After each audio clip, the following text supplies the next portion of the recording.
All right. Good afternoon, traders and investors. My name is Aiden Hamlin. If you don't know who I am or what I'm about, I have spent thousands of dollars learning how to make thousands of dollars inside of the stock market so that I could show you guys how to do it for free. Now, anything I say is not a suggestion for you to buy, hold, or sell any stock. And before we get started, if you learned something in this video, just make sure to hit the notification bell and subscribe and leave a like on the video.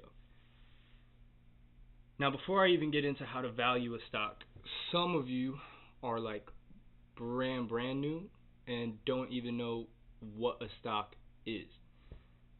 So, to better describe it, imagine a stock like owning a piece of a company. Apple, Coca-Cola, Meta.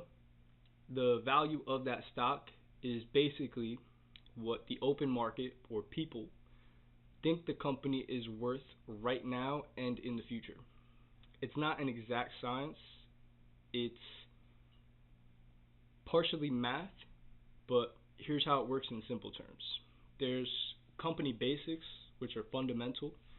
That just means people look at how much money the company makes, like profits, how much the company owns, like assets, things like manufacturing facilities or cash, and then how much it owes, like how much debt does the company have. Now, a good example is if a company earns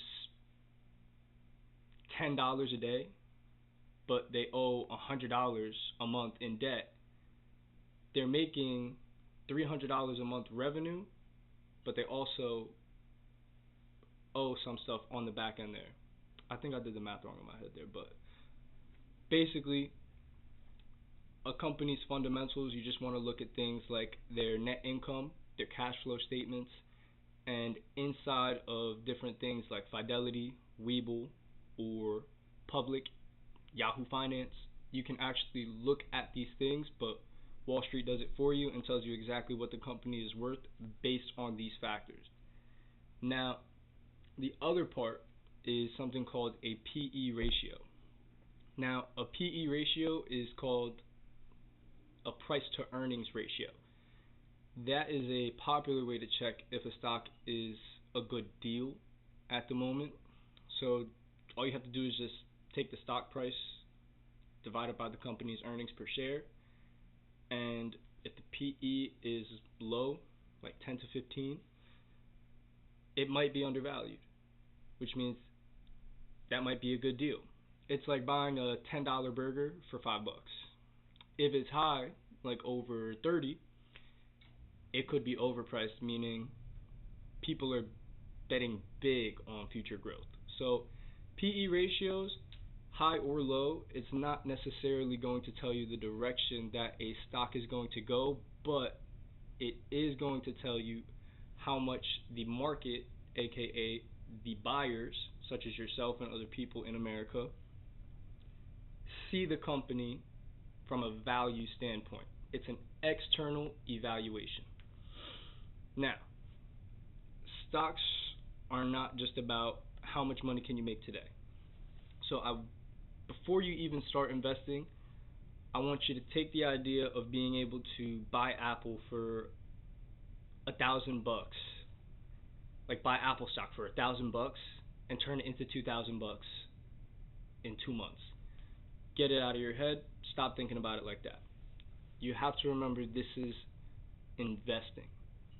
Now, if you want to get into trading, I am going to start making videos on how to trade, but before you even start trading, the reason I'm making these videos first is so you can understand how to invest in the meantime, so have your money grow, and then learn how to trade while your money is growing. So invest while you learn the fundamentals,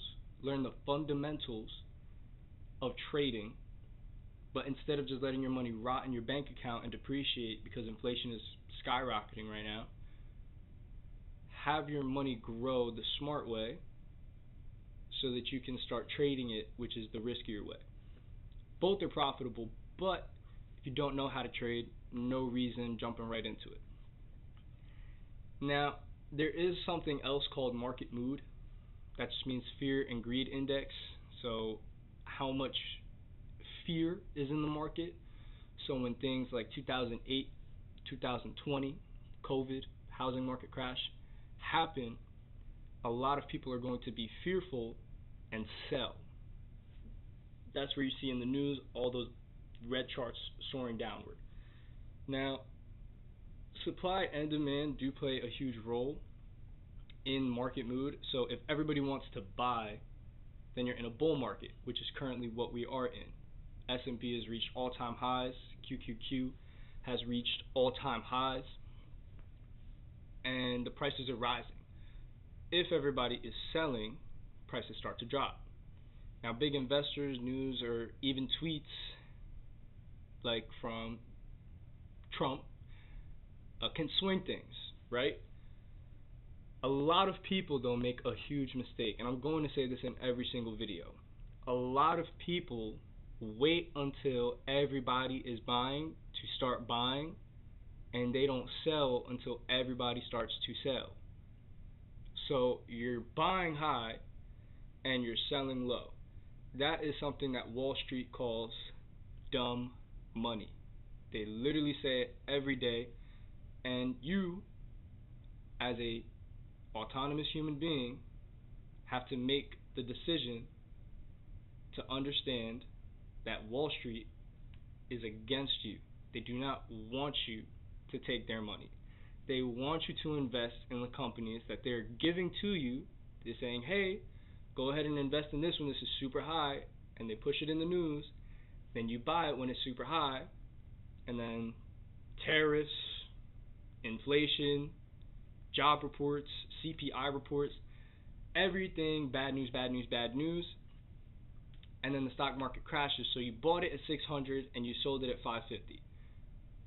Let me know how that makes sense. I don't think it does.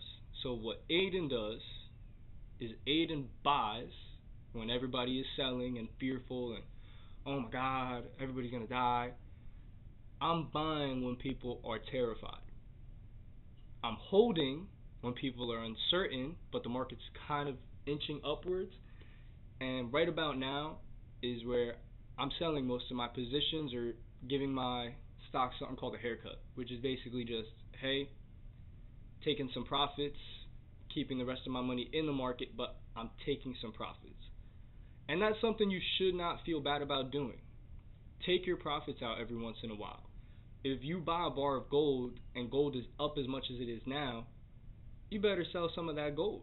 And then now you just keep the remainder of the gold that you have, but now you also have cash.